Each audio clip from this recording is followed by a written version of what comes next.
कभी कभार मुझे याद है पिछले सत्र में हमारी बहुत मजाक उड़ाई गई।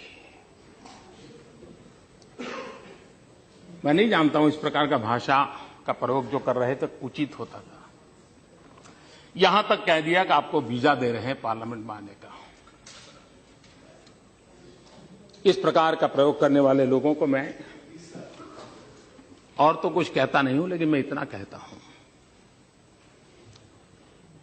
अंतर्राष्ट्रीय स्थानों पर कुछ काम निर्धारित होते हैं जिसको करने पड़ते हैं।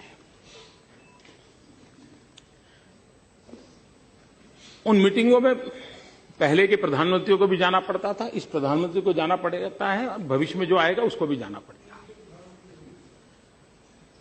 लेकिन वही एक मजाक का विषय बन जाए कि हमारी राजनीति इतनी नीचे आ गई है कि हम कोई ऐसी बातों की चर्चा कर रहे हैं कि आपके पास मेरी आलोचना करने के लिए और कोई मुद्दे नहीं बचे।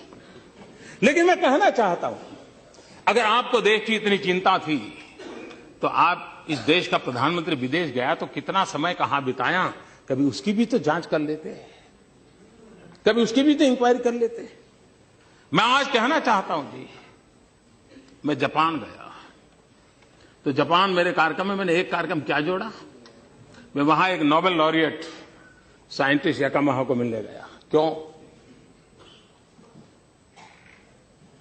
फोटो निकलवाने के लिए। मैं इसलिए किया गया कि उन्होंने स्टेम सेल के अंदर जो रिसर्च की है, मैंने जितना पढ़ा था तो मेरे मन में आया था शायद इनकी एक खोज हमारे काम आ सकती है क्या।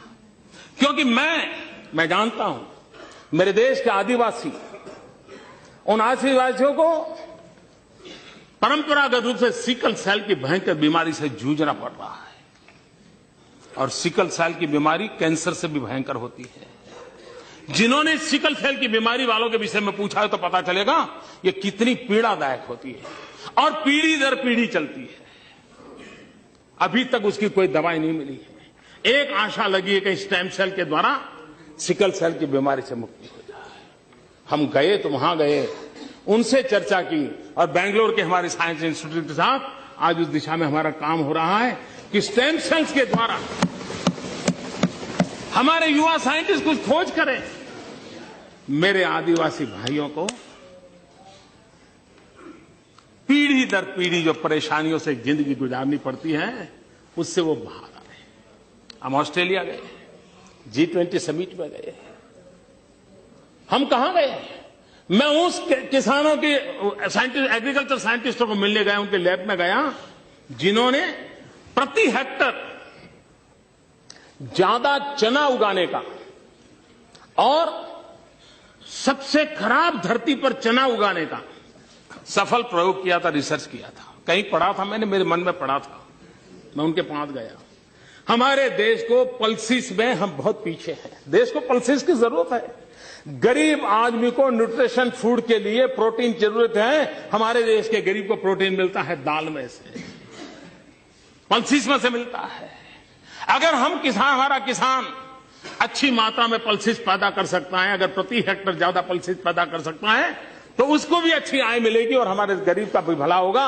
और इसलिए मैं उन साइंटिस्ट को पास जाकर के घंटे बिताए ये समझने के लिए कि बताइए मेरे देश के किसानों को ज्यादा पल्सिस पैदा करने के लिए क्या रास्ता हो सकता है, ज्यादा चना पैदा करने के लिए क्या रास्ता हो सकता है, अरहर पैदा करने के लिए क्या रास्ता हो सकता है, उसके लिए मैंने समय बिताया।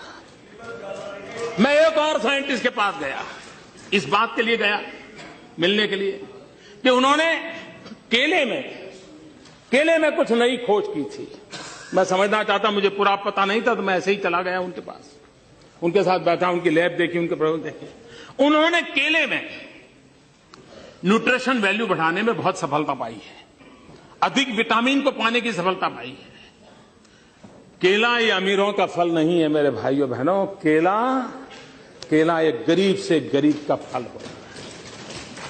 अगर केला उसमें न्यूट्रिशन वैल्यू बढ़ता है, विटामिन अगर ज्यादा अच्छे मिलते हैं और इस प्रकार की खोज के साथ केला बनता है तो मेरे देश का गरीब से गरीब व्यक्ति केला खाएगा, उसको ज्यादा ताकत मिलेगी। अगर विदेश जाते हैं तो इस काम के लिए जाते हैं। देश का गरीब हमारे दिमाग में होता है। देश का आदिवासी हमारे दिमाग में होता है, देश का किसान हमारे दिमाग में होता है, और दुनिया में जो भी अच्छा है, जो मेरे देश के गरीबों के काम आए, उसको लाने की तड़प होती है। उस तड़प के लिए हम कोशिश करते हैं, और इसलिए समय का सदुपयोग करते हुए हम किस प्रकार से हमारे देश को आगे ले जाएं, उसके लिए सोचते हैं, उसी को लिए करते रहते हैं, उसी पर हम करने के लिए कोशिश प्रयास करते हैं।